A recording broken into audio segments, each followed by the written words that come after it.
Welcome back to Rev Endurance Sports and a special edition of a Rev Show. We are your hosts, George and my lovely Jessica. Hi. And today we're going to talk about a 200K that we did yesterday, October the 5th, 2024. Not necessarily in this order, but we try to follow some type of format.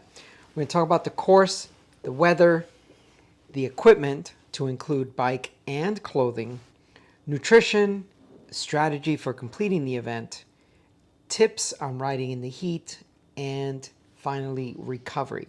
Once again, not necessarily in that order. Maybe there'll be some timestamps down below, but let's begin with thanking the organizers, because these folks, they take time to create routes. They're all volunteers. And in this case, Wei Sun is the RBA, which is the Regional Brevet Administrator. And on this particular ride, we had two volunteers, Tim Sullivan and Osvaldo, who goes by Ozzy. So, What a wild job that is to be a brevet.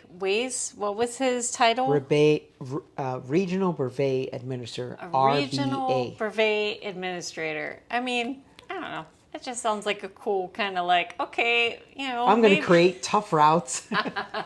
Yeah, it's a volunteer army.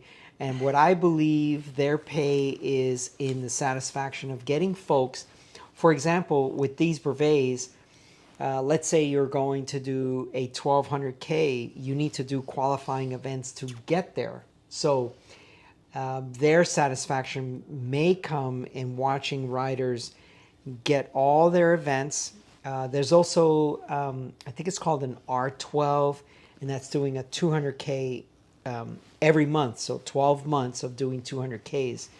So they have to provide these events for the riders within their organization to get all these awards and medals and all that stuff. So it's a really cool,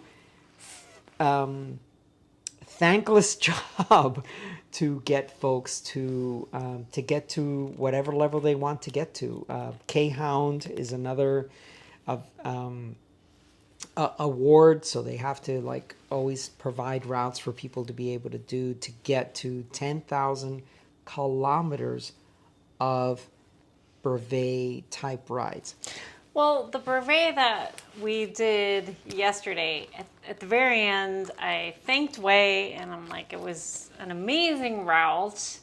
Thank you so much. And what Wei said to me was, well, it wasn't my route. I didn't create it. I just, incorporated it into the brevet schedule. And I said, well, thank you for continuing to bring it to the people. Yeah. So thank you so much, Wei. And there were a couple other volunteers that. Yeah. So Tim Sullivan, I mean, this guy, he's been around the rando scene for a very long time, and his son Patrick also rides randoneering events. They've both finished PBP, so this is all in the family, as they say. Let's give the headline of the event. So it is a 200K with 3,300 meters, or 124 miles with 10,800 feet of climbing. And this came, I believe, from the organizer. It came in one of the emails. So 19 turns, 6 stop signs, 4 controls, 1 border fence, 0 traffic lights, and parentheses, partridge in a pear tree. I believe that.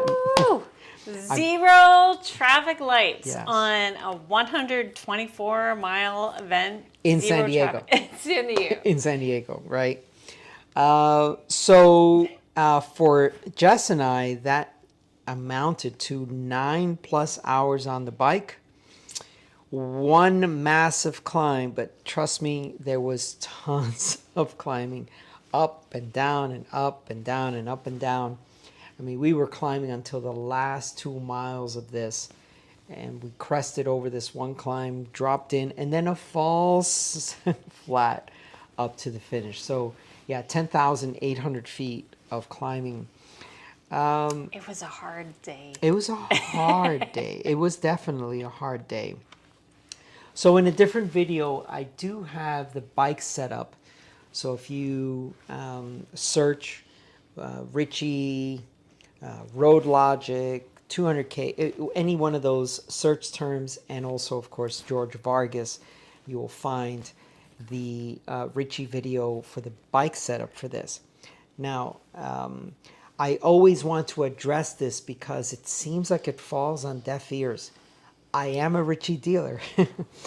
I am, and by the way, anything else that I talk about on this video, for example, the REV energy that I use as my primary fuel, clothing, I provide that through my store, and it's a great way to support the channel. So please, if you're going to buy these things anyway, please contact me directly.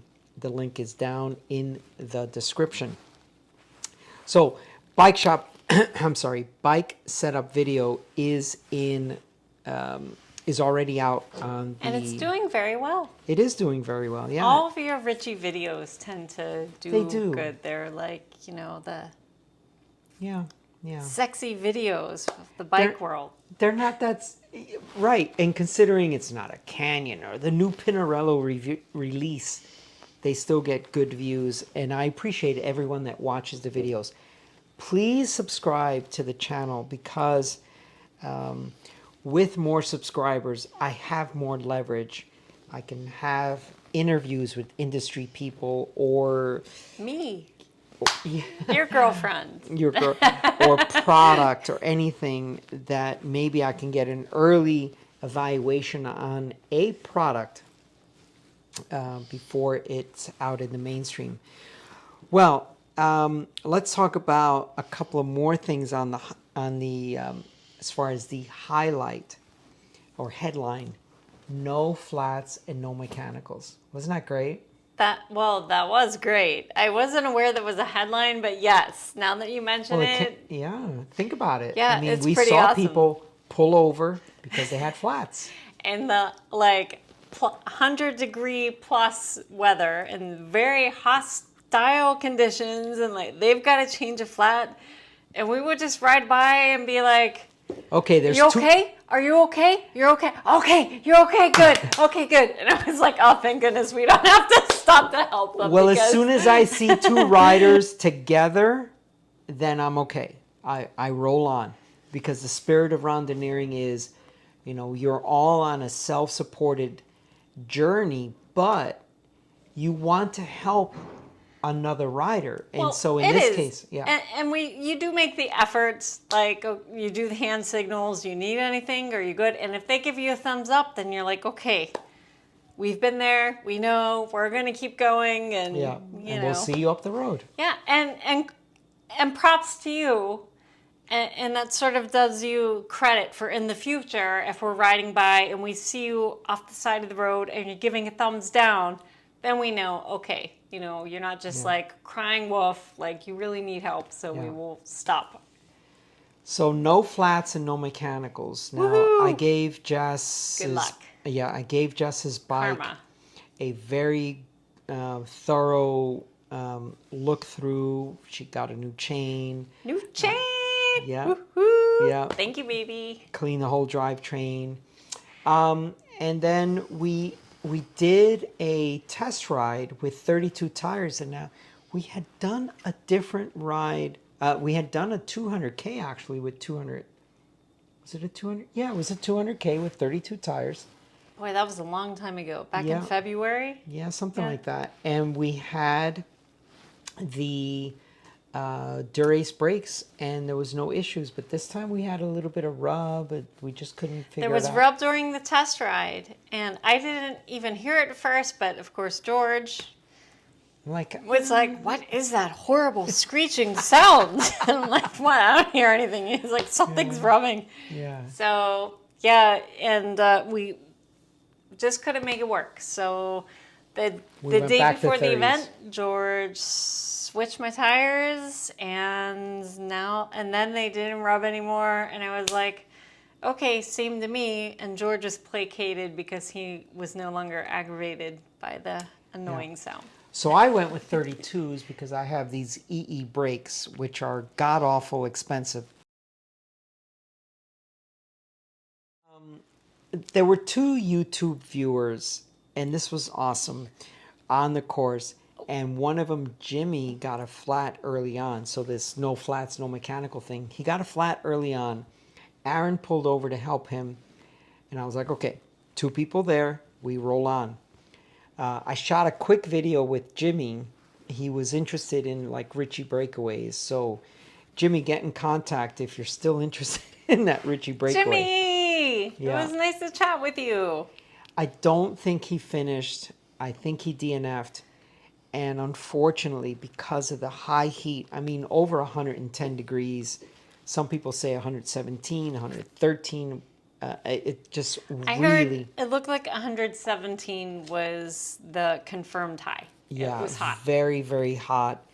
I go into an app. It's kind of an almanac type of thing, and I go yesterday's weather, and it goes and it shows me the actual recorded temps, and it was 109 degrees in the area that we were in. So that's very, very hot. When you're unsupported. If you're crew supported, you can keep raising your hand and get another bottle and get another bottle and get another bottle. But that wasn't our situation because we are on a brevet. That being said, I think this is a good time to bring up the chilly starts. I mean, chilly is relative, right? So it was a 7 a.m. start. We had to be there. We wanted to be there at like 6:30 to get, air in the tires and all that Check stuff. in. Yes, make sure, Maybe you have your sign helmet waivers. on. Who knows? You have your sunglasses, all that stuff. Okay, last minute nature break, stop, all that. And so we're in the desert, and that means when the sun is down, it's very, very cold. And then when the sun comes up, it's like, oh my God, I'm being incinerated. Okay. 7 a.m. start, 6:46 sunrise. So yeah. That's definitely a mental battle. So I get there and I'm like, oh, I'm so cold. It's cold and we're going to be going down these hills. It's going to be freezing. And I wanted to bring a vest to get through the morning chill and all the descending. And George, who has so much more experience than pretty much most people, George advised against that. He's like, don't bring a vest. It's going to get really hot today. You're going to have to carry that vest around with you for the rest of the day. Here's what you do, Jess. Bring this, and we keep these in our car. This little, the mailer, the Mylar thing. Woo! So this is what I had at the start. And I know somewhere there's a photo, like the selfie that we took at the start that I sent to my coworkers. You can actually see the outline of the Mylar underneath my jersey at the start. And yeah, he was totally right. It was all I needed. It was just that a little bit of that, like to get over the mental, hey, I'm going to be freezing, but at least I have this Mylar bag to keep me warm. Yeah, here's the thing, and this has always been my experience because I've done a lot of 500-mile races in the desert, and the desert in San Diego is typically surrounded, or I should say California is surrounded by mountains. So that means sunrise is at a certain time, but the sun doesn't actually come over those mountains, and especially if you're in Death Valley.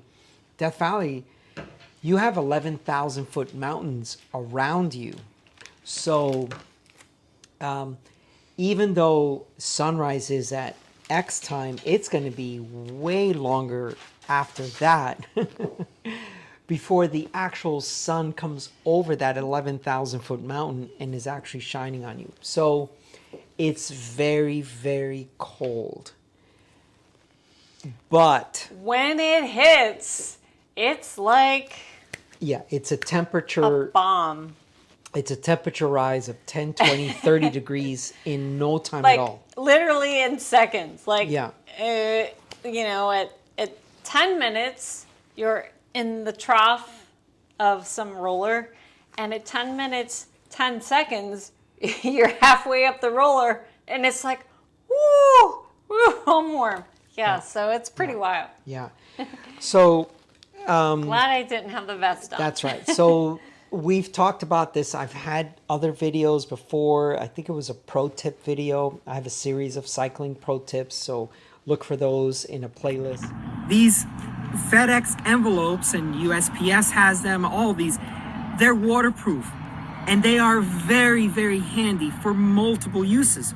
So I thought I would share with you how I've used these in the past. Take it out, shove it up your chest like this, and it doesn't have to be perfect because it's big enough. It should cover most of your chest. And now you have a very good wind block for your chest. Just for the sake of time on this video, you'd fold this up nice and neat. You'd stuff it in here, and you could put that in your rear pocket. If you got a lot of fuel and stuff in your pockets, just shove it up underneath there.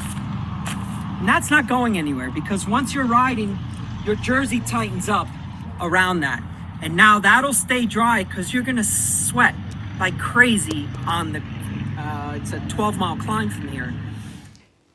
There are times you don't need a $200 Rafa vest. You just need A free, literally free. You can Literally get them at free. any, like, FedEx, UPS, mailer, put that on, and some people call it Tyvek, whatever. Put that on your chest. You just need it for the very, very, very start. Runners do this a lot. They have marathons, and they buy these gardener gloves. They're like $2, $3 a pair. They run with them the first few. like on their hands? Yes, yes, and then they throw them at one of the aid stations when they've warmed up. That's it. That's all they need. But I want to talk about something super, super important.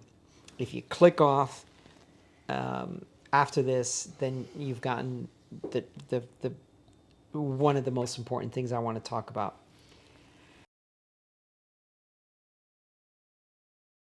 This date was looming for Jess for months. She had postponed. She had paid for a Brevet ride registration fee, but then had to keep postponing it. She became reluctantly a manager, or the manager of her pharmacy, and so on. The and reluctant hours. manager. The reluctant reluctant navigator. and then enthusiastic manager. So way too I took this enthusiastic. promotion to work, and yes, I just like dive right in there, like, Well, the work ethic. okay, yeah, the work ethic. The work So, ethic. It's what I love about you. You want to make sure everything is done correctly. yeah, but I can see on the horizon, at some point, all the work put in now is going to kind of like level out sometime, Yeah. hopefully in the not too distant future, and have a little more me time. Yeah. But for this year, it's been important to promote the health of my store. Yeah. Yeah, there's been some promotion of the health of your store at the cost of the health of your own personal health. But what's most important about all of this is her sacrifice to me. And I want you folks to really acknowledge her for her sacrifice to me. She sagged at the controls for a 300K, a 400K, a 600K, and then another 600K. Boom! I did it. She- I did it for you. I Yes, did you it for did. love. You did it for love. Now, here's the thing about that. That means that all of those weekends, because the event's on Saturdays, Sundays, like all of us are recovering, right? Because we're either riding into the night or whatever. She can't ride on Sunday. So Saturday and Sunday, she's off every other weekend. So she can't ride the next weekend because she's working. And then she's been sagging on her off weekends. So, babe, thank you. That's okay, babe. It's all going to pay off. It'll come back.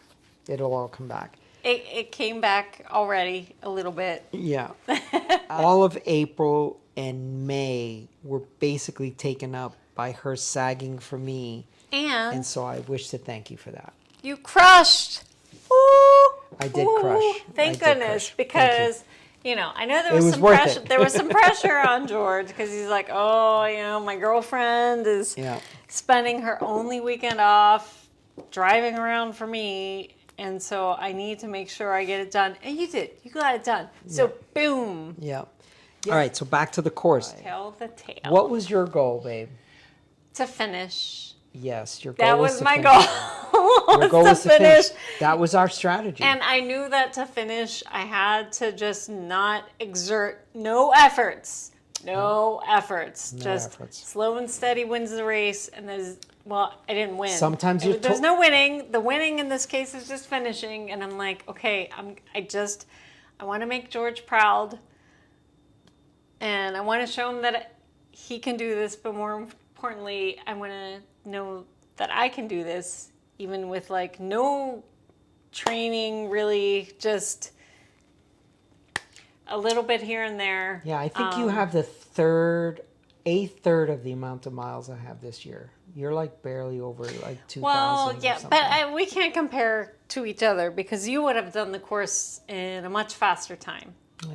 But anyway, my goal was to finish and to make sure George didn't drop me, so I would like rein him in. No, I didn't really have to. He kept an eye on me the whole time. He's like, okay, Jess can't go at this pace, so like slow down. And oh my God, I love the way we coordinated heart rate. So we were each wearing a heart rate monitor, and we know just from practice. So George is 10 years older than I am, and just riding together a lot, we know that the top of our zone 2 is about 10 beats per minute 10 apart. to 15, yeah.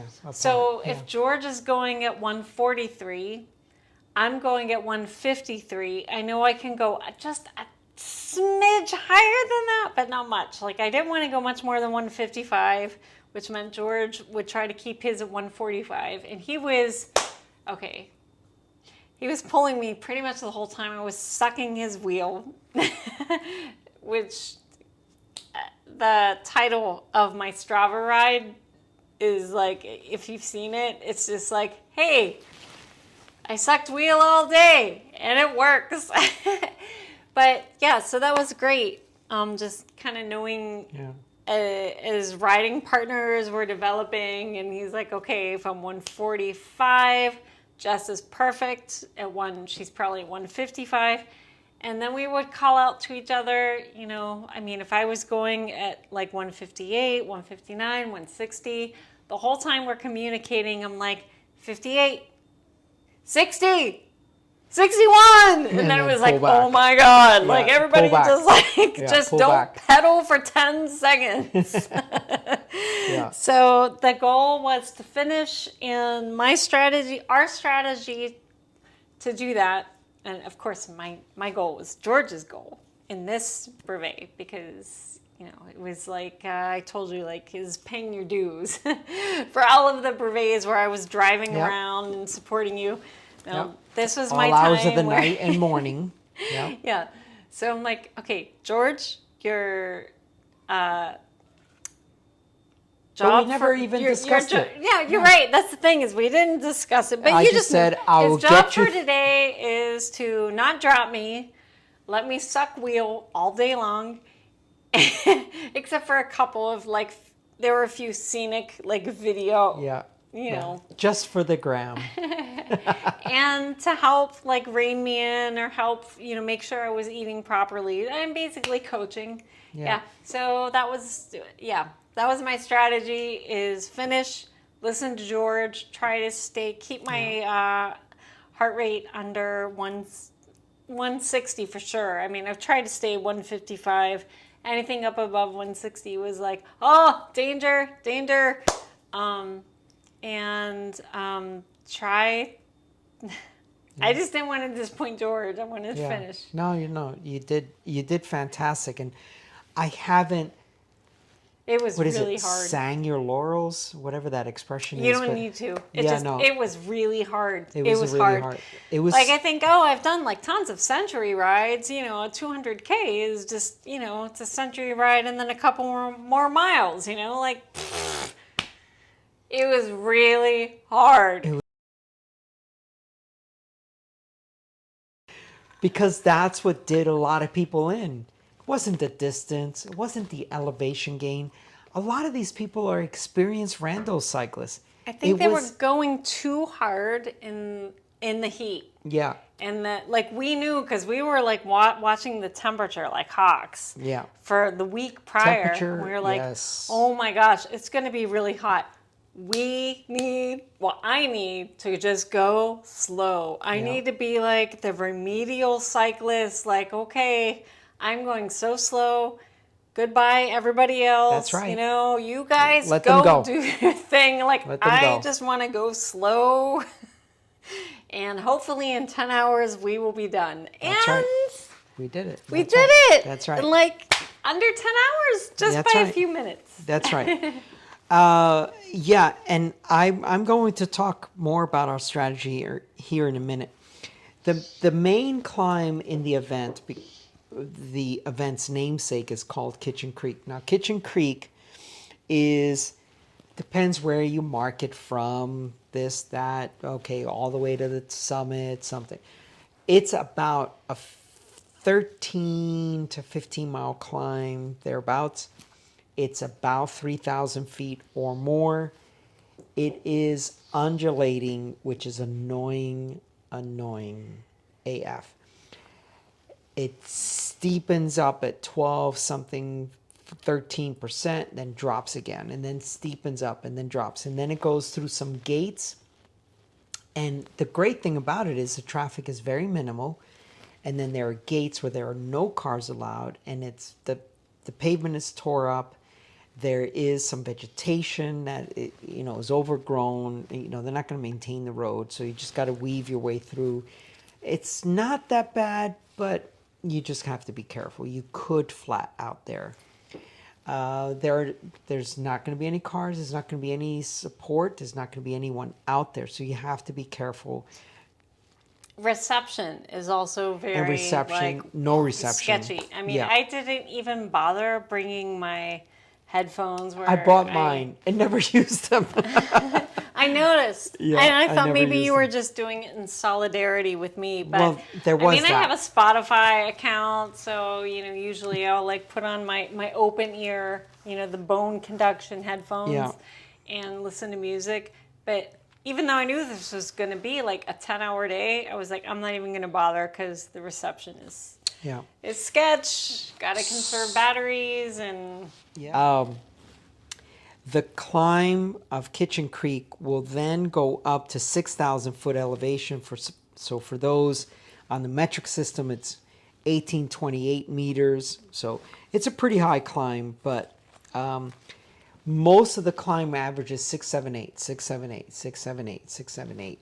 And it's not Sometimes about 9. when I pulled out the camera and I On the steep grade. Jeez, you and pulled out I the camera and I'm like, started filming. "You're George. filming?" I put up my iPhone, and I'm like, so how's things going over there? Because they're not really going very well over here. I'm really having a hard time. yeah, on a 12% grade, she pulls out the camera and I'm like, oh, geez, really? We're going to go live right now?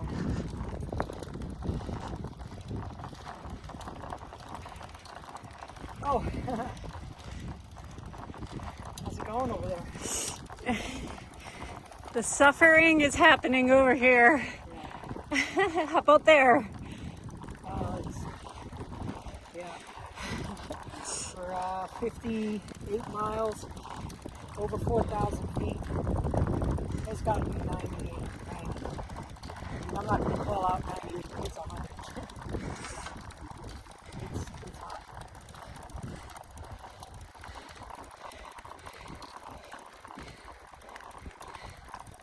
The only time I can really touch things or do things is when I'm going slow. Slow enough, yeah. Yeah, I just Yeah. don't have the skills or the confidence.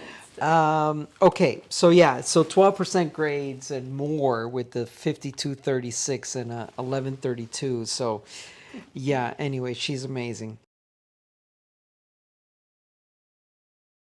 So we briefly talked about tires. I rode 32s. We put 30s on her bike. We went with 3 bottles. We have cage, and then down underneath here, there's another cage. I may have to move the crank arm Anyway, it's down here. And we went with 3 bottles. And I thought that was a lot, or, but then there were people who were on the same event who had like 4 bottles, 5 bottles. And so I was like, oh. But they were smart to carry that many bottles.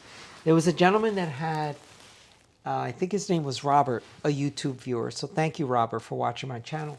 He had I think it's called a BRAD thing. The double, the yeah. side by side. Yeah, so he had 2 bottles here. He had moved these up. And then he had a bottle underneath. So 2, 3, 4 bottles. Listen, people, it's better to have more fluids than not enough. You could dump them if you get somewhere and you're like, wow, I didn't need all these fluids. Take more fluids than you think you need. Bottles. We ride, sweetheart, would you mind grabbing one of those bottles? I'm sorry. We ride the standard, not the standard, but like the 26 ounce bottles, right? And if you're not doing a brevet with at least this size bottle, I don't know what you're thinking. If I'm really out there in the boonies, this is only 26 ounces. I use a 33. I use like a liter bottle. It's 33 plus ounces. Please bring enough fluids with you. You could dump them if you don't need them, but it's better to have them.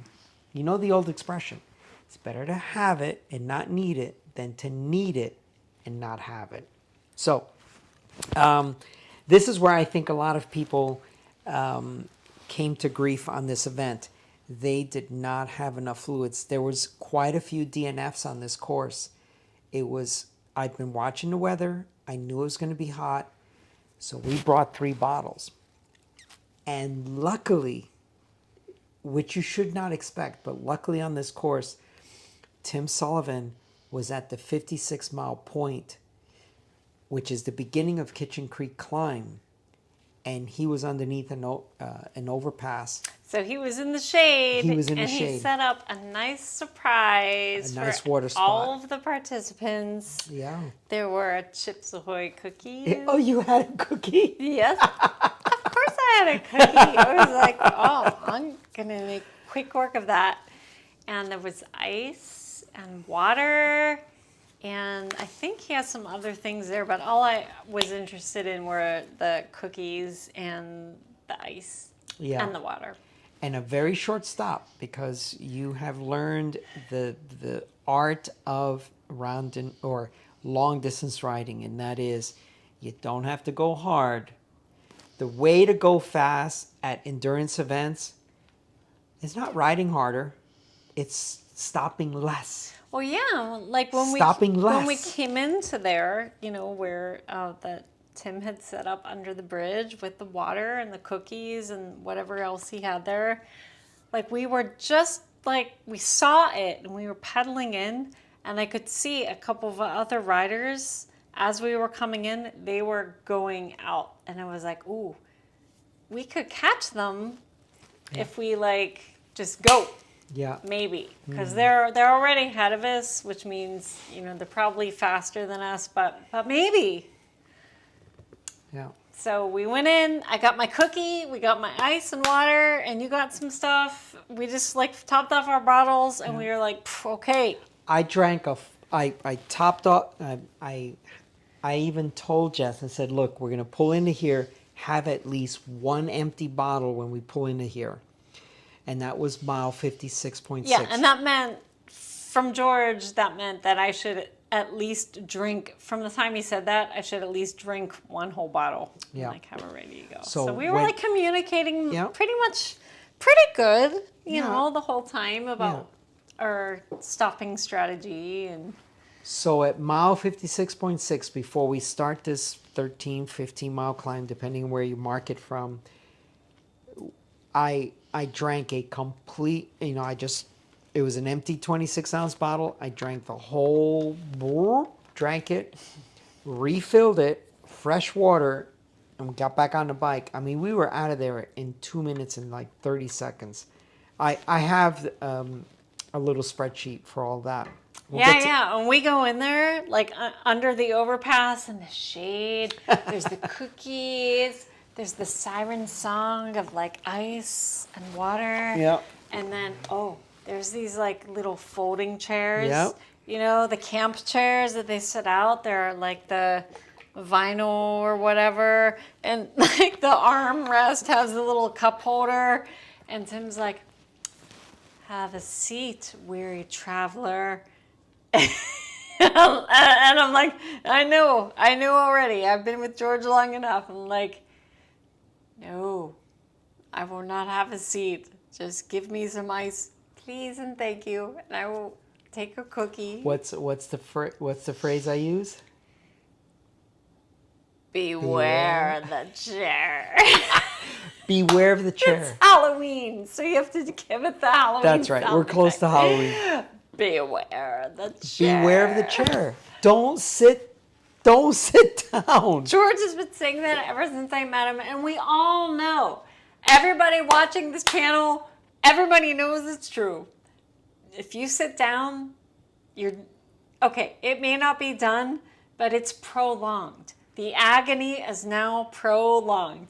What you want to do is you want to make the suffering as short as possible. And the only way to do that is to don't sit in that chair. You just keep pedaling. You gotta keep moving. It's hot. Everyone knows it's hot. Everyone feels the heat. Keep moving. And All right. please try not to complain. And don't complain. Because everybody, like George just said, everybody feels it. You know it's hot. Everybody's suffering. Everybody's hurting. Yep. There's pain. There's like vomiting, blah, on the roadside. You've got like saddle sores. You've got like, hot spots in your shoes. Just go. Yeah, just keep going. Right. Now we're going to talk about one thing. Sweetheart, you want to grab your burrito bag? Oh, yeah. Okay. I've never had a burrito bag before. This was my very first time. Yeah. Now, I personally loved my burrito bag. I gave it so much hate for years. But here's the thing. On these 200Ks, something like this, and then some, I pack a ton of stuff in there that I don't need right away.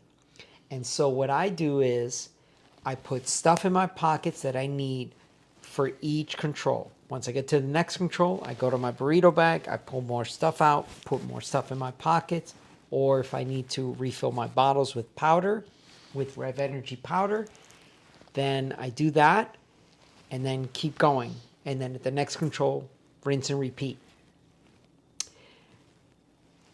I also like the fact that my pockets weren't crammed with a bunch of stuff because I was able to, okay, what's that? Oh, that's that? Okay, I'll pull that out. Okay, I'll eat that or drink that or gel that. What happened with you, my love? Here's my burrito bag. Okay, so first off, okay, I mean, basically, I didn't need it. Or maybe I did need it, I just didn't utilize it correctly. So my burrito bag was literally untouched the entire event.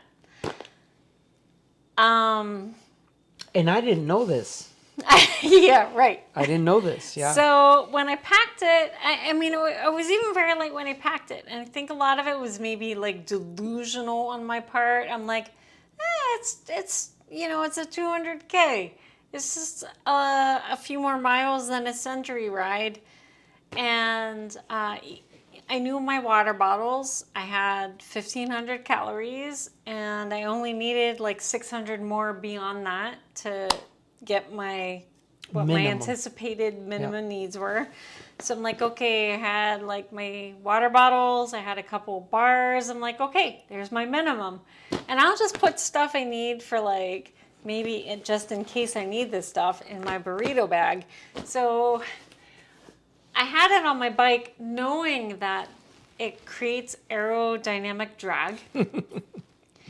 But I'm like, George Those- put it on my bike. Those so it's, tech people are going to love you that you mentioned that. well, I saw the video, the wind tunnel, the science. I am science. a science person. You right? are a science person. So, and in comparison, later on I see Wei, the coordinator, who he had the triangle bag, Yeah. the frame bag. Frame bag, yeah. It was very, and I'm like, everything that I had put in my burrito bag would have easily fit in a much more aerodynamic frame bag. Mm-hmm. I'm like, why am I carrying this bag? Whatever, I don't know. I just want to finish. That's my goal for today. So we'll figure it out later. But so here's the burrito bag in its original state that I started with. And when I ended, it was still in its original state. I had not even unzipped it, like until the very end when we were And done. that's where I failed we had, you, though. we had checked out. We were at the car. We were taking all of our helmets and stuff off, and I was like, "Oh, I need to get my car keys so I can unlock the car. Where are my car keys? Oh, they're in the burrito bag." So, whoop. Okay. So that's the very first time the whole day that I opened my burrito bag. So here, I will show you what is in my bag to the best of my ability. It's hard. The camera's on a selfie stick, but here we go. Okay, I have my wallet that I've had for a long time. A Timbuktu, I think. Okay, I have... People like these videos, right? What's in my bag? I have some sunblock that I probably should have stopped to use, but I just didn't because, whenever you're hallucinating because it's 117 degrees out, you're not thinking, oh, I should put on some sunblock to protect myself from the sun. All right, here's an e-gel that I had in there. I don't know, what is that, 100 calories? 150, actually. 150. Here's another one that I had in there, unused, untouched. That's 300 calories, babe. Oh, here, this one's good. For anybody who wears contact lenses out there, I had a strip of contact lenses because it's the desert. It's hot, it's dry, you're wearing sunglasses, and you can't see without them. So I brought extras. And by the way... And in fact, when you got home, your eyes were so bloodshot. Oh, they were awful. They were Yeah. terrible. So I From think the dry Yeah. on, So there was no humidity at all. I'm just going to say that, or just comment that if anybody wears like the goggles, like the ones that like seal off the air from your eyes, like I've been thinking that I would really like to get a pair of goggles to wear because I have such, I have trouble, seeing, I guess like a lot of people, and it would just be nice to have, instead of sunglasses, goggles that block the air and maybe help conserve moisture and lubrication. We've used them. We've used them when racing in deserts. And I look really cool like Trent Reznor, in that one video that he does, where he's like wearing these goggles and like the wind is hitting him, his mouth is all stretching. I think I would look, I love 9 Inch Nails, by the way. I would look like that. Yeah.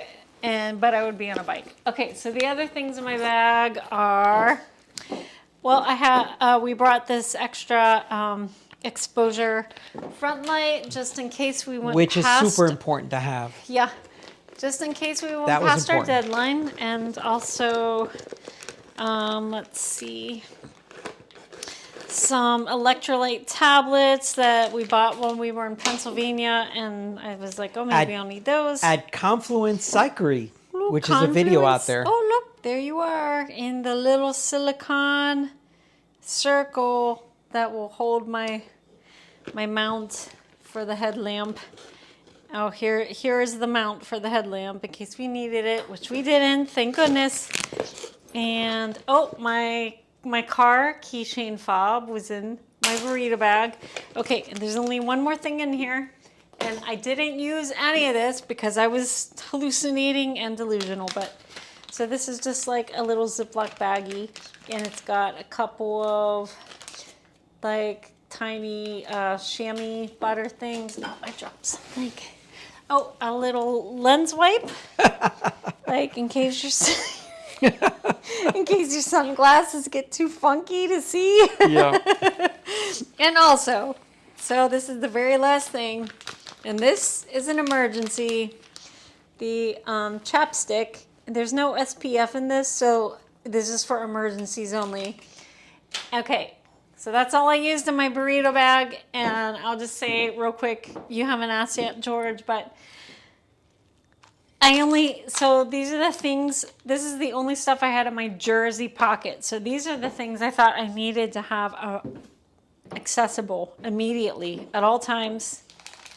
An exact replica, 1 Cliff Bar, 2 Cliff Bar, 1 Luna Bar, and the last thing that I had in my jersey pocket, other than my cell phone, which I can't put in that bowl because right now it's on the selfie stick, is this freaking lip gloss. And yes, some of you are going to be like, oh, that's so vain, but you won't, because then I'm going to tell you it's SPF 35 and it's lip gloss, so it's really hydrating. And how many times did I pull this out while we were riding? And it's really hard to put on while you're riding because it's a tube like this. It's got like this applicator wand, you know, in one hand, and then in the other hand is the gloss. It's made, well, I mean, like I said, it's SPF 35. And while you're pedaling, you know, you've got to be like putting this on. But then it just feels so much better. You're like, oh my gosh. So, yeah, that's what I had in my burrito bag and in my jersey pocket. And I thought it was going to be more than enough.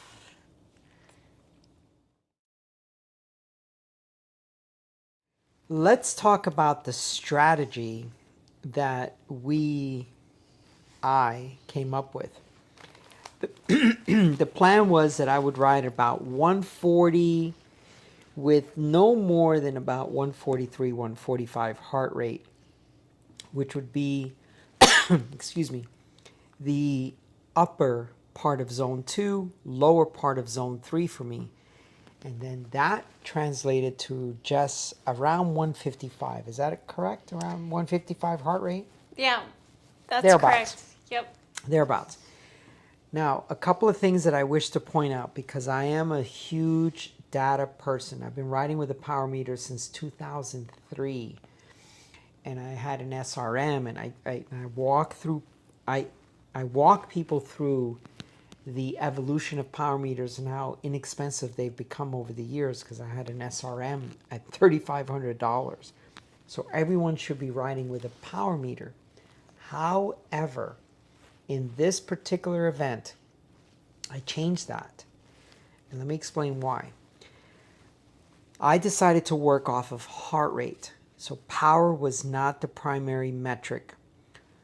Heat elevates your heart rate. That was a revelation for you when I said to you, yeah, your heart rate's going to be higher because of this heat.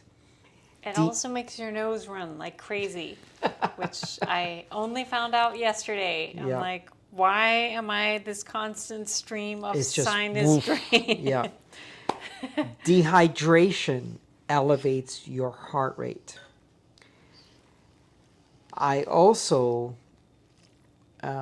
suggested or enforced the policy that we would not ride by feel, because anytime we were riding by feel, Jess would start to pass me and her heart rate would start to climb. And I said, babe, where's your heart rate at? And she would say, oh, 159, 160. I'm like, back it off. And I would say, thank you. Yeah.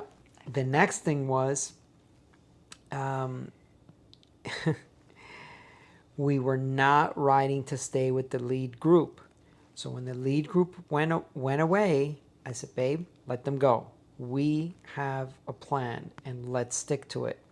And it's funny you say that, because I have no problem letting them go. I'm like, yes, you guys go. I am just going to be back here. Do, do, do, do, do.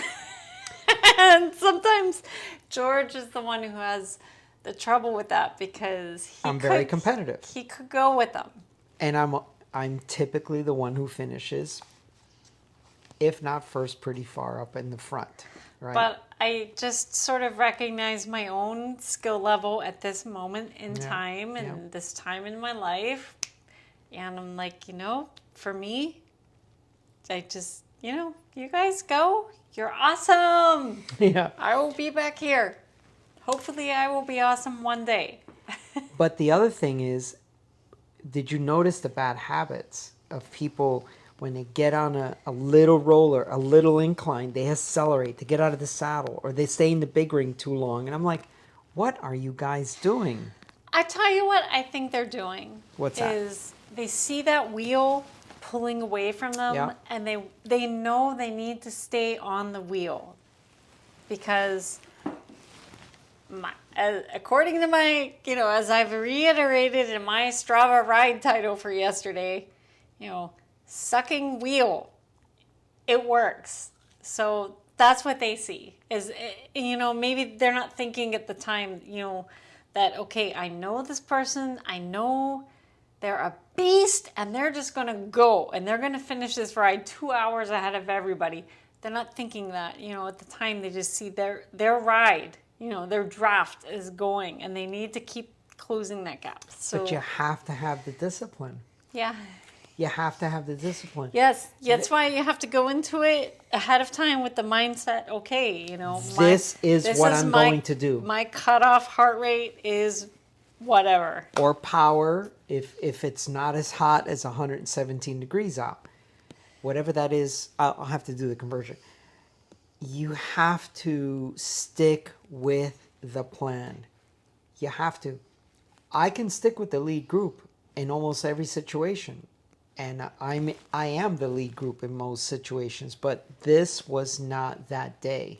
Yeah, this was the situation where you were just there for me. Yeah, but that also gives me more, sometimes More even responsibility. more. Yeah. Well, even more satisfaction is what I was going to say. Aw. So I could see these bad habits of people, just like when everyone's fresh, you do these stupid things and you accelerate when you shouldn't. Just relax, just settle down. One of the things I am always telling people about your pace for these longer events, if you're not someone who's going to ride in the lead group. If you're a lead group type of person, ignore this conversation or this next point. But if you're not, this is what you're thinking to yourself. Wow, this feels pretty easy. I think I'm going slow. Okay, all right, but I'm going to stay here. That's what you should be feeling. Because if you're not feeling that, you're going to pay for it later. Because you know if you're a front group rider. You know if you're a lead group rider. And if you know you're not a lead group rider, then you should be thinking in your head the whole time, okay, I'm going too hard. I'm going to pay for this later. Easy does it. Easy does it. That is exactly my mentality through the whole 10 hours yesterday. Yeah. Is I was watching not my power at all. Actually, I don't think I ever looked at my power at one time. I was just monitoring my heart rate like a hawk. And I'm like, okay, I know when we start getting above 155 to like 157, 158. Okay, your now max is like I need 190? to be like, I just need to be like, okay, I need to pay attention because I need to finish this thing. And so, yeah, so the wheels, when they were going away from us, I'm like, I don't care. I got my own thing going on. So, you guys have done all your stuff. You go. But staying in zone 2 and low zone 3, didn't we just catch everybody? I mean, the whole day. We just kept catching people either on the course or at the controls. I'd say most of... Without working hard. Mostly we did. I mean, there were obviously the outliers who are yes. incredible. Like, oh my gosh. Yep. Like, I could only... I don't think I could ever be like you.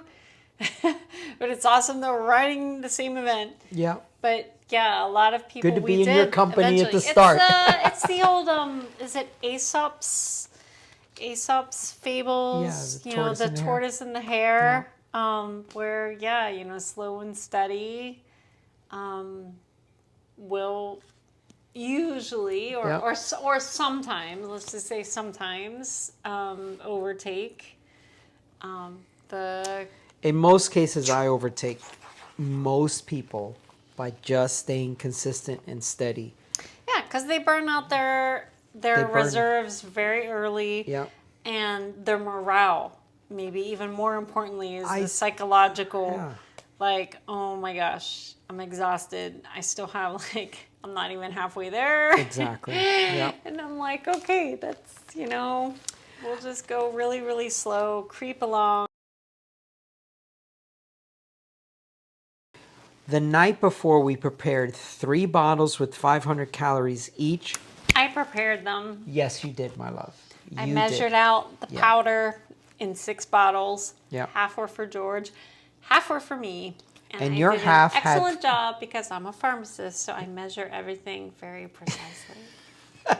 But your bottles also had a little flavoring, which I didn't want any flavoring. Because I Yes. knew it was going to be hot, which I don't want to eat bars when it's that hot, and I don't want any flavoring in my nutrition when it's that hot. I already knew that because And this is I what I've know been doing that forever. About you. Yeah. So there was a system where my bottles had flavor. And they just had a a little J. and a J for Jesse. And George's bottles did not have flavor, and they had a G. Yep, no George. flavor in my bottles. It's an evolving, Yep. thing in our Yep. relationship. So 300 calories came from energy, and 200 calories came from tailwind until I eventually released my electrolyte powder, but 500 calories in each bottle. We left the start with 2 bottles filled and with water, mixed, and then the bottom bottle here on the down tube was empty. And we got down to mile 35.8, then we filled that one for the long slog. Basically, I don't like to rely on other services or, the event's going to provide this or that. I want to be self-sufficient. And I've had this happen. I've been on 200 milers where the event organizer runs out of freaking water before a major climb. I'm like, I'm never going to have that happen. I've had issues where you send your lights ahead to the start, but then there's a storm and then you don't get your lights, and then be self-sufficient. I've done enough events where I know that there are things that are out of the event's organizer's control, weather, whatever, tornadoes. I mean, these things have happened. So I just like to always have my own stuff. So I said to Jess, we're going to have 3 bottles from mile 35.8 to the summit of mile 71. And if there is someone out there that gives us water, great. But if not, we're good. And I ended up having to give you one of my bottles anyway, right? Yeah, I forgot about that until just now. But yeah, there was a point where we're pedaling, it's hot, I'm really suffering, and I say to George, hey, do you have any bottles with just plain water? Because I think the stuff that I had remaining on my bike was very concentrated. And flavorful, I'm sure. And making me very thirsty. Yeah. And he's like, oh yeah, so we did, for me, I don't have the skills that George has. So, I'm like suffering, I'm tired, I'm exhausted, I'm hallucinating, and we're trying to pass bottles back and forth. But we did it. We made it work. And then I got one of George's bottles of fresh water, and it was like, oh, it's very reinvigorating. Thank you for that. Yep. So going back to nutrition, for the entire event, this was my calorie count. I don't know that Jess has done hers, but we started with 3 bottles with 1,500 calories each. Then there was 3 bottles at the top of Mount Laguna that I filled with 200 calories each, because at that point it was time to hydrate more but still get the calories in. So then the bottles were not concentrated to 500 calories anymore. I had 2 e-gels, which just showed you in a previous segment. I had another baggie of 300 calories, and then I had a piece of pie, which I'm going to guesstimate about 300 calories. I had some Cliff Blocks at 300 calories. I had a full sleeve and then a little bit of another one. 3,300 calories for 10 hours. Basically, 330 calories per hour. This is the thing that I find endurance riders really miss the mark. Keep yourself fueled. I cannot tell you how many times I ask endurance riders, what is your calorie rate per hour? What can you stomach? What can you digest? What can you continue to ride hard with? If you use Rev Energy, you will be able to stomach 300 calories per hour. You got to train up to it, but you will be able to stomach it. Well, not just be able to stomach it, but I found over my experience that, at least for me, with someone who has limited skills, i.e., when I'm on the bike, I can't ride with no hands. So it's so much more feasible for me to take calories out of my bottle, my water bottle, one-handed, right? I'm always probably going to struggle with like the wrapper, and like, especially under the conditions we were riding yesterday. It was so hot. I was exhausted. I was in pain. I was hallucinating from like the heat.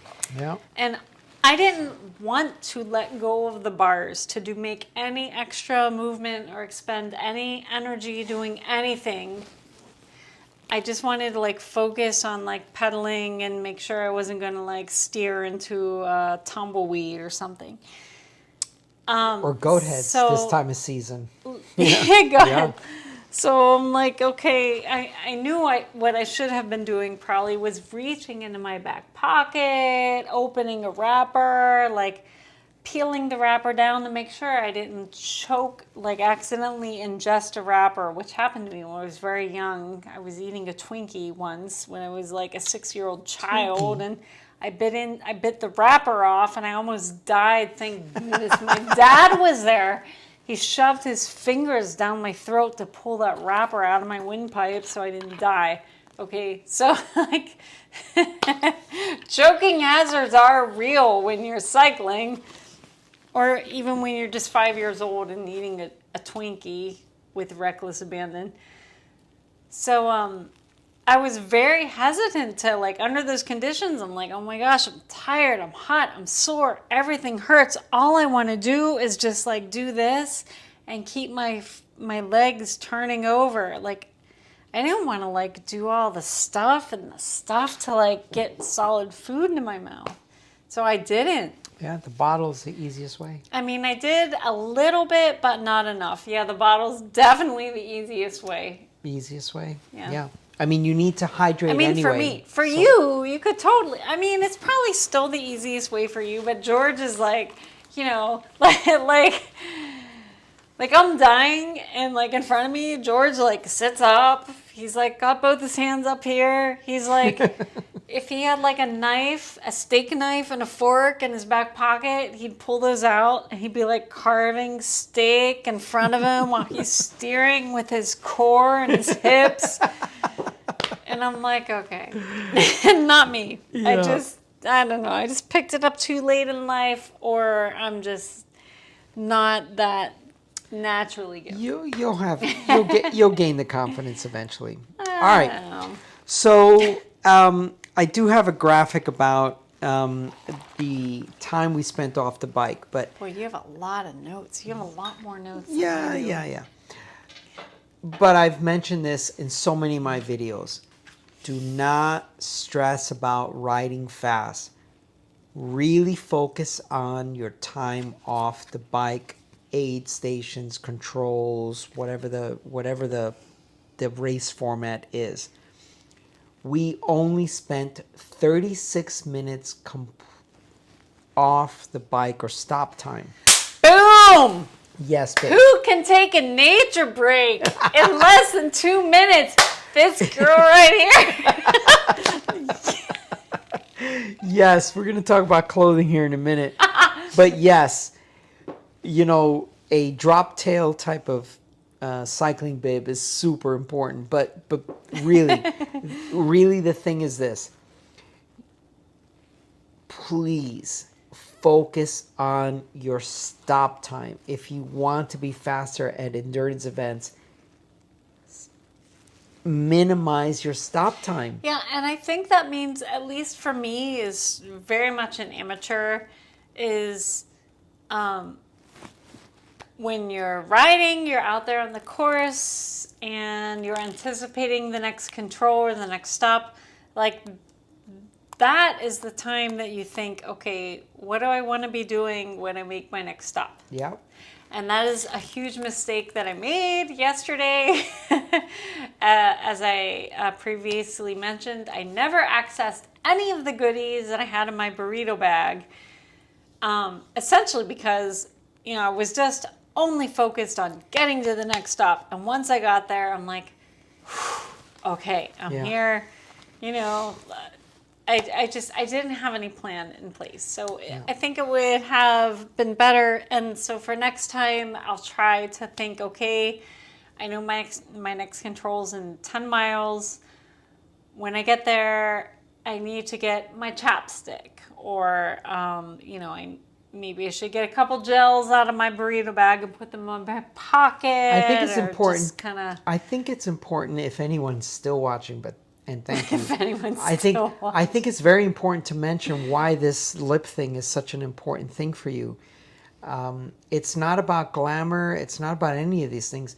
Jess is a mouth breather. She got kicked in the nose when she was a swimmer, a competitive swimmer. It wasn't kicked. It was a hand. It was a hand of like a guy who was 18 and I was like 13. And the 18-year-old guy with all the muscles was doing freestyle and just has messed up her sinuses. There was a flip turn involved, and there was a big hand, an 18-year-old strong arm crashing down in the middle of my face, and there was unconsciousness and a septum, and just my breathing has never been the same. So yes, I'm connecting the dots right now.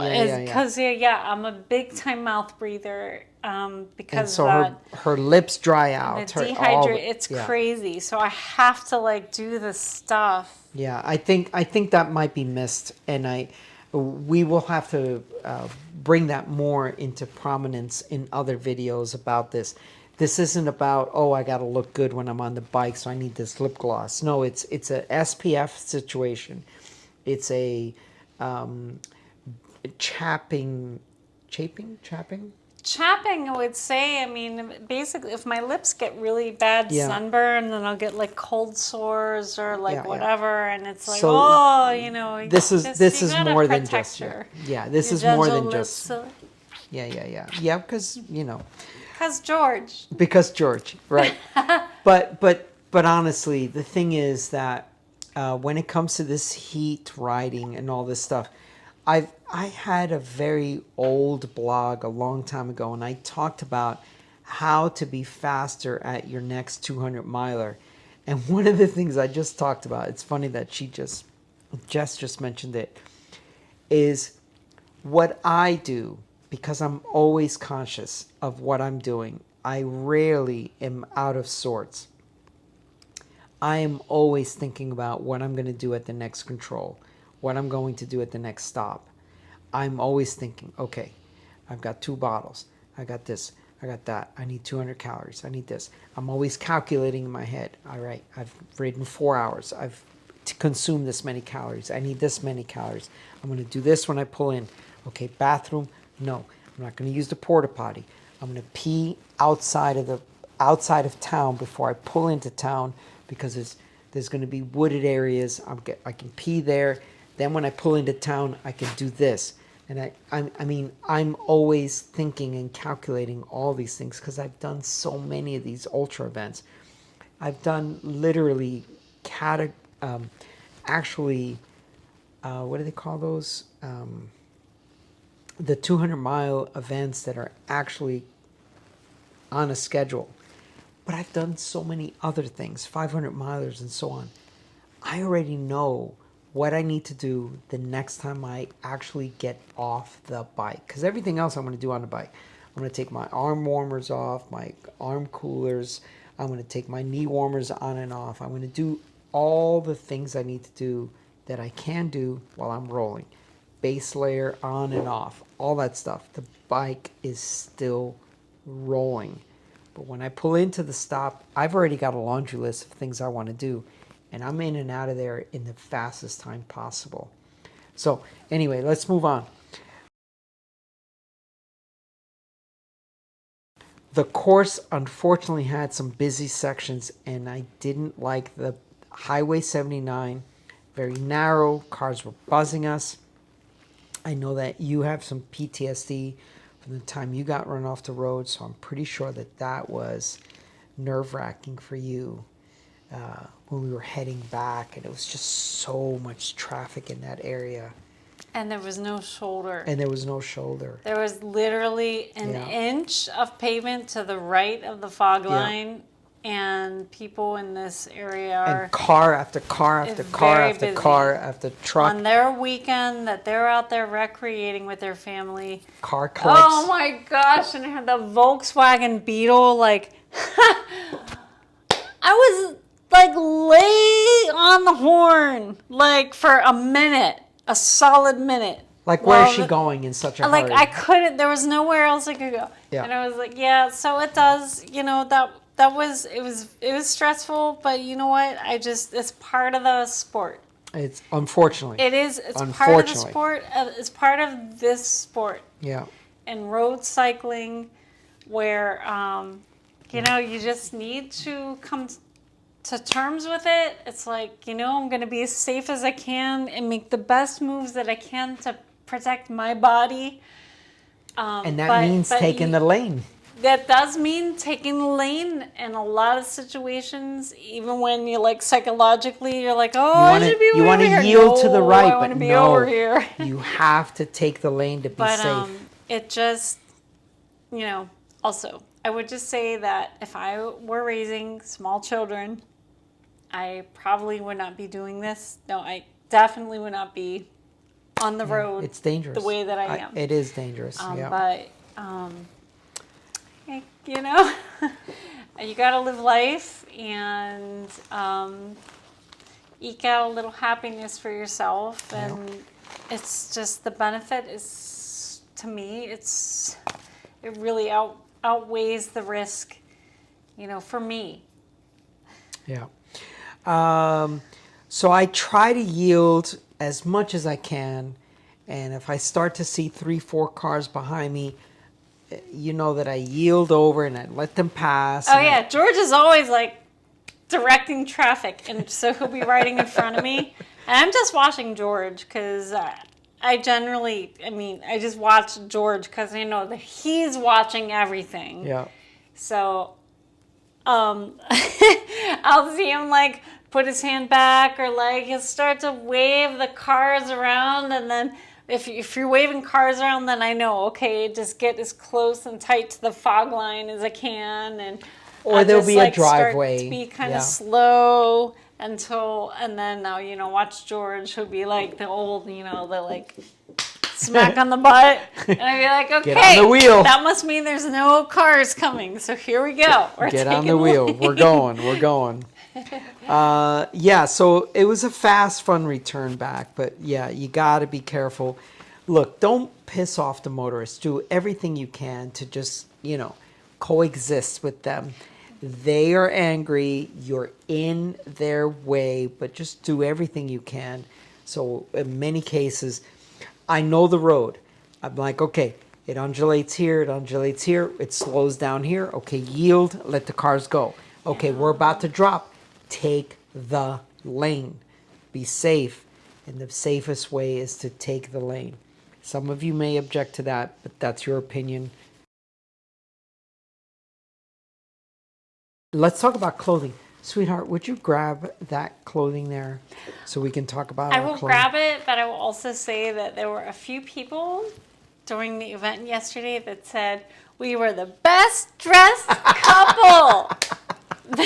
We may have been the only couple riding the I Brevet think we together. were the only. Well, no, there was But Aaron. whatever, I'll take it.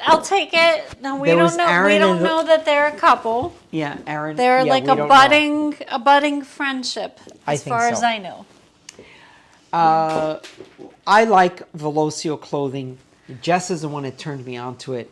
I am a dealer, so please purchase from me if you like the clothing. We decided to go with this higher vis ability clothing. And what I like about it is high vis, super thin because I knew it's going to be hot, but also the pockets are super stretchy. Please don't turn that out yet. Super stretchy and lots of room for everything. And of course, we had a matching kit. This particular jersey is called this is one thing that I love about Velocio. They actually put the name of the model. So this is called the Concept Jersey. And it's just a really, really nice jersey. We wore this with arm coolers. They were white, and they protect our forearms Yes. from the Especially- radiating damage It of the was sun, insanely which hot. was super important yesterday. All day long. And we were both also wearing long sleeve gloves. Long Just finger very gloves, thin yeah. gloves. Oh yeah, long finger gloves to, keep that sun off. This is the Pearl Izumi bib in the Levitate chamois. Now, there are many expensive bibs out there. I sell them. Assos, Nalini. I mean, I sell just all the high-end stuff. But for the money, this Pearl Izumi bib short is fantastic. It's got a floating chamois, which I love. It has the dual density actual chamois part. In my case, I also was using the cargo bib, right? So this is very nice to keep yourself organized. This is my eaten nutrition. This is my trash. This is my half-eaten, like let's say a Cliff Bar or a Cliff Block, right? For those of you that have been following me a long time, I do have a blog, and this is a blog post from 2008 where I did a 13 plus hour ride. Didn't have cargo pockets at the time, so I just stuffed everything in the legs of the bib shorts and then had 3 bottles in my back pockets, but then also had 2 bottles on a bike. So I had 5 bottles to do a 35-mile climb in the heat of September, which means it's usually 95 to 100 at the base and about 80 degrees at the top of 8,000 feet. These bibs are excellent, and the women's bibs have a clip and they are drop tail. These are also drop tail. In other words, you don't have to remove your jersey to go in a porta potty. You know how you know what that's like. It maximizes efficiency. Maximizing efficiency, like, and you drop the tail and do your business if you need to. Otherwise, men, of course, go over the top, over the front part. So that's the Velocio high-vis yellow, the Pearl Izumi cargo pockets, the Pearl Izumi arm sleeves, and then, of course, the lake shoes. Now, I noticed you brought the lake shoes. I don't know what you were bringing those for. I brought the lake shoes as my prop. So the reason I brought them. Okay, so about a month ago was my birthday. Guess how old I am in the comments below. I'm sure you can find out if you Google or whatever, but just guess. It's fun. Okay. It was my birthday. And George is like, "Well, babe, I noticed you only have one pair of shoes, that you always have ever only worn this one pair of shoes for the whole 3 years that we've been dating. So for your birthday, I'm getting you these super awesome, beautiful white lake shoes." So he got me the shoes about a month ago. There's some videos when we were in Pennsylvania, and I try them on, and I literally have never clipped into my bike in these shoes ever. No, you did one right. Did I? Yep. In that park, Mingle Park. Because I got pictures of it. Oh, okay. I must have just blocked it out because they hurt. They're like, and I'm like, oh, I sort of feel guilty. I got, my boyfriend bought me these shoes as a gift, and we did the measuring, and I knew they were coming, and they fit great in the front, but in the back, they hurt. You're right. I did wear them. And I remember thinking, yep, they hurt. And George is like, well, we need to mold them. And I'm like, okay. In my busy schedule, someday we will mold them. So we haven't molded them. So the reason I brought them up today is because yesterday during the Brevet, I experienced something I've never experienced before, because I haven't been really an endurance rider. I've done a couple centuries, maybe a few miles above a century. Anyway, at about mile, 110 yesterday, I told George, he was checking in with me. He's like, "How are you doing, babe?" And I'm like, I gotta be honest, and I hate complaining. And she doesn't complain often, by the way. So by the time she complains, I know it's an issue. Yeah, and that's, George wasn't even really soliciting. I just thought, it's so significant what I'm feeling right now that I want to let him know that every contact point on my body right now is in excruciating pain. And we still had like 25 miles to go at that point, and I was seriously doubting I'd be able to make it. Not because of my heart rate, but all the contact points, right? So my saddle, the palms of my hands, which I have blisters today, and my feet, and specifically my right foot. It was so strange. I was feeling, and we talked about later, but it was during that ride when I was like, dang, I should have molded those lake shoes that George bought me like a month ago.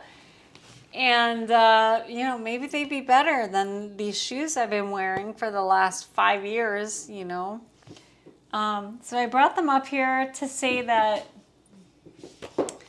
I need to mold these. And, Oh, Jessie. Maybe if I have these molded, and if I ride and, over 100 miles and like 10,000 feet of climbing, maybe I won't experience that excruciating pain. So Yeah. I brought them up here because I'm going to say, hey, maybe now's the time that I should make time to mold them.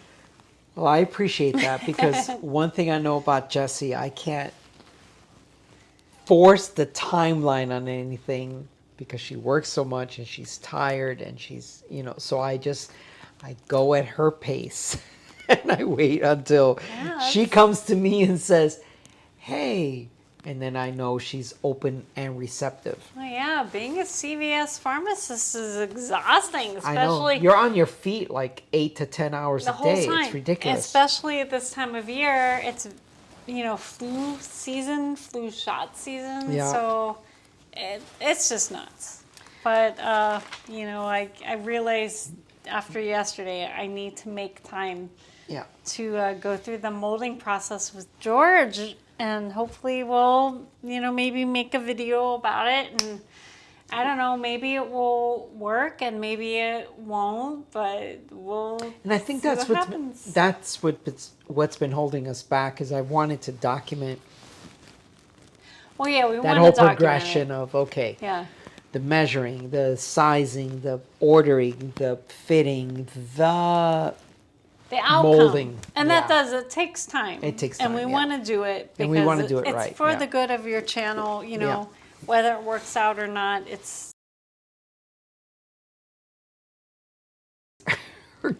You know what? I think my wake up call at that point was when, you know, you were like, oh, what do you have in your bottles? And I was like, oh, just plain water from here on out. I'm thinking, oh, we're like halfway through. I'm good to go.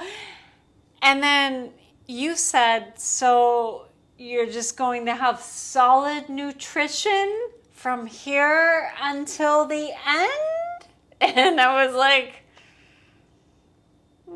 yes. And I'm like, yeah, maybe that's not such a great idea.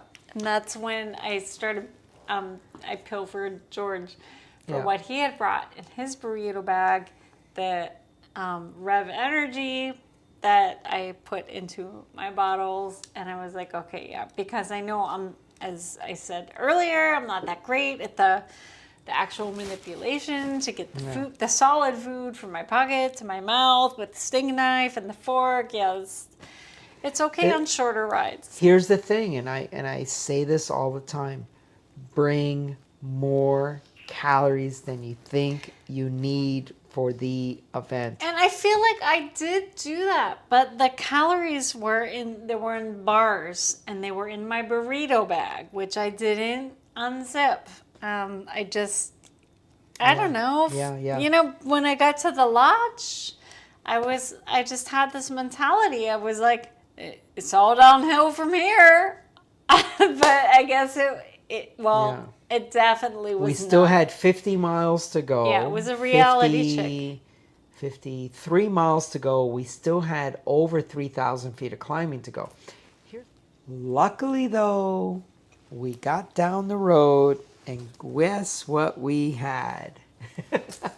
I know Pie. we had. We had pie at mile We 95. had pie in Julian, Yeah. which is like the That's their big thing. epicenter of pie Of apple pie. consumption. Yeah. But the pie I had actually wasn't apple. It was the blueberry. Blueberry, yeah, it was so good. It blew God, my mind, good. and it resurrected my ride. Yeah. And I didn't expect it. I was not even going to eat it. I'm like, pie. I'm like, who eats pie? Yeah. Like, well, right now, it's funny because but it I've was been to amazing. Julian on so many endurance rides, and people are like, "Oh, did you stop for pie?" I'm like, "No, I'm an endurance rider. I ride through Julian. I don't stop at Julian." Yeah, you don't stop at the pie restaurant, the pie bakery, where Yeah, it 'cause, takes you an hour. They come wait on you, and then another hour later, they serve you your slice of pie. Yeah. No. But thanks to our ride coordinators and Ozzy was volunteers, sitting there with two pies. And Well, who he knew? probably had more, but he had two pies It was ready. so He said, good. "Do you want apple or do you want blueberry And apple?" I was like, I don't want any. "I want a watermelon." But I'm like, I'll have a bite of George's pie. And it was so amazing. Yeah. So then I was like, okay, yeah, I want my own pie. Yep, I'm not yep. sharing any Yep. with George or Yep. anybody. So, all right, more tips about riding in the heat. Go easy during the hottest part of the day. If it's a long brevet, guess what? The sun's going to set, and then you can pick up the pace. I've done RAM. I've done 12 500 milers, which is like an 800K. I've raced in the deserts a lot. I'm going to tell you, people, go easier during the day. You just want to keep moving. Once that sun sets, from sunset to sunrise, then you can go. I mean, we caught so many people at each control because they had gone so hard during the early part of the day when it was hot. Ice socks. These are some methodologies of strategy or tactics to get through the heat.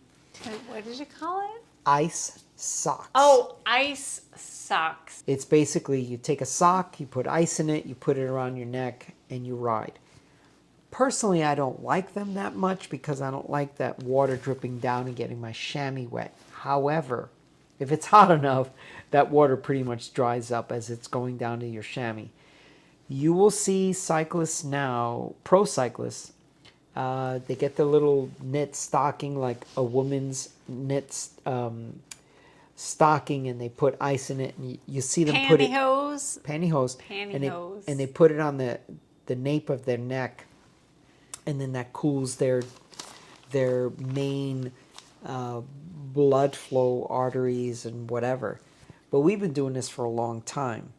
A lot of people used to use just like a white cotton athletic sock, tie a knot in it, or put ice in it, tie a knot sock. in it. That's right, and put it on your neck.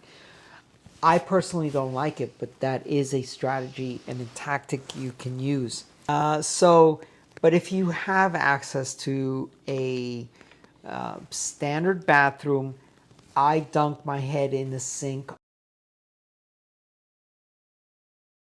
Yes, we always make a pot of food before we go on these long, epic rides, or even weekends that Jess is off and we're going to ride. So we make a pot of food so we're not tempted to eat a bunch of junk food. We knew on our drive home, which was, an hour plus, we were like seeing all these different places and we're like, no, we got food at home. We're going to be home soon. And we did pick up some chocolate milk. Oh my gosh. Okay, so Chevron, the gas station. Yeah. They carry a chocolate milk. It's made with whole milk, chocolate milk. The label is Shamrock. Shamrock, yes. Is the label Shamrock, like Lucky Shamrock. So, yeah, that's like part of our thing. Little thing on the way home. When we drive all the way out there to Pine Boonies, Valley, yeah. On the way back, we're like, okay. I know the place where we're going to get the Shamrock So we did. with whole milk. So not we did. fat-free, not reduced fat. No, we want the real thing. the we real want the thing. protein. We want the. And George saw how shot I was. I mean, I was done. I was so wrecked. My body was wrecked. My mind was wrecked. And George was so sweet. He was like, just go get in the shower. I'll start reheating, the food we have. And I'm like, okay. So I got a shower. I felt like a little better. Came downstairs. We ate. And then when we were done, I went back upstairs and I got in George's Normatec boots. Oh my gosh, those things are awesome. It's just like such a luxury. It's a treat, isn't it? Yeah, it's a treat. Yeah. And George brings me this huge bowl of ice cream and oh my gosh. Yeah. So yeah, percussion gun, ice baths. Who uses an ice bath? Okay, how you doing, babe? I'm doing good. You got all your points? I crossed everything off. Yeah. No, it was a very hard brevet. Very, very, very hot. You could do this mileage and this elevation gain on any other given day, but yesterday was just a very, very, very hot day. That's the difference. You are a very good cyclist. It's just, it was so hot. And so many people DNF'd because of that heat. They did. But, you did it. So, anyway, that's all for today. Please like and subscribe. We'll see you up the road.